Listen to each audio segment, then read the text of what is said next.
we guide you through how to delete an email account on iPhone. So the first thing you need to do is to open your iPhone and go to Settings, scroll down and tap Mail. Then tap Accounts. Here, you will see all the email accounts connected to your device.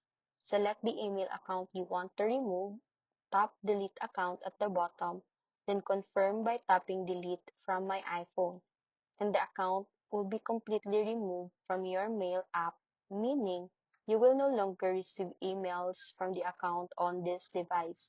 If you only want to stop mail sync instead of fully deleting it, you can also toggle off mail under the account settings. But if your goal is full removal, deleting the account is the correct step. Now, go back to your mail app and you will notice the inbox is gone. If you have multiple accounts, repeat the same process for each one.